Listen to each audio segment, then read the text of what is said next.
നമ്മൾ പൊതുവെ നീതി ഇഷ്ടപ്പെടുന്നവരാണ്. തെറ്റ് ചെയ്ത ഒരാളെ വേണ്ട രീതിയിൽ ശിക്ഷിക്കാതെ വിട്ടയച്ചാൽ നീതി നിർവഹണത്തിൽ വീഴ്ചയുണ്ടായെന്ന് നാം പറയും. അങ്ങനെയെങ്കിൽ പരമപരിശുദ്ധനും അങ്ങേയറ്റ നീതിമാനുമായ ദൈവത്തിൻ്റെ നിലപാട് എത്ര നിഷ്പക്ഷവും ഉന്നതവുമായിരിക്കണം. ദൈവവചനം വ്യക്തമാക്കുന്നു, ദുഷ്ടനെ നീതീകരിക്കുന്നവനും നീതിമാനെ കുറ്റം വിധിക്കുന്നവനും രണ്ടുപേരും ദൈവത്തിന് വെറുപ്പ്.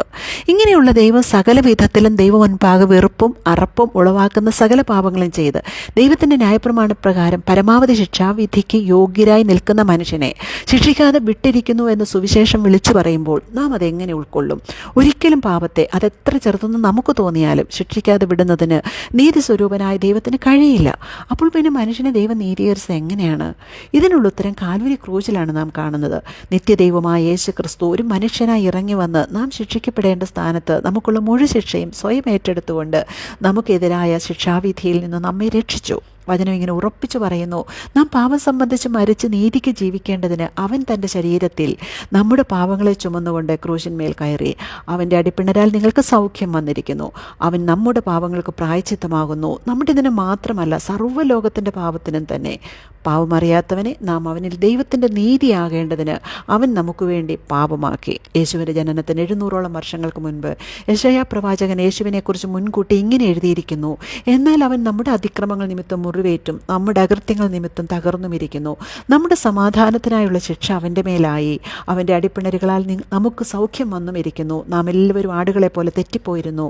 നാം ഓരോരുത്തരും താൻ്റെ വഴിക്ക് തിരിഞ്ഞിരുന്നു. എന്നാൽ യഹോവ നമ്മുടെ എല്ലാവരുടെയും അകൃത്യം അവൻ്റെ മേൽ ചുമത്തി. പാപപരിഹാരത്തിനായി മനുഷ്യന് സ്വയമായി ഒന്നും ചെയ്യുവാൻ കഴിയാതിരിക്കെ തൻ്റെ അനന്തമായ സ്നേഹത്താലും കരുണയാലും യേശു ക്രൂശിൽ നിവർത്തിച്ച ദൈവനീതിയെ വിശ്വസിക്കുന്ന നമ്മുടെ മേൽ തികച്ചും സൗജന്യമായി കണക്കിടുകയാണ് ചെയ്യുന്നത്.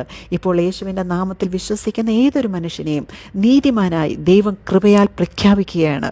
വചനം വ്യക്തമാക്കുന്നു, ഒരു വ്യത്യാസവുമില്ല. എല്ലാവരും പാപം ചെയ്തു ദൈവ തേജസ് ഇല്ലാത്തവരായി തീർന്നു.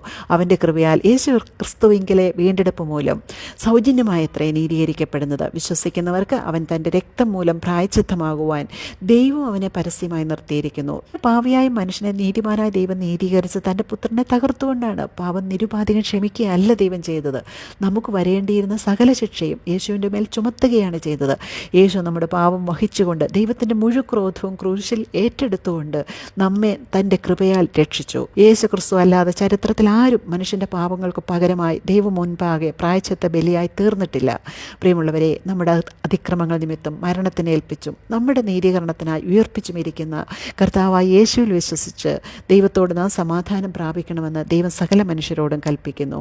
ഈ നീതീകരണം കേവലം ഒരു തിയറി അല്ല, ഇത് ദൈവനിർണയപ്രകാരമുള്ള ആത്യന്തിക സത്യമാണ്.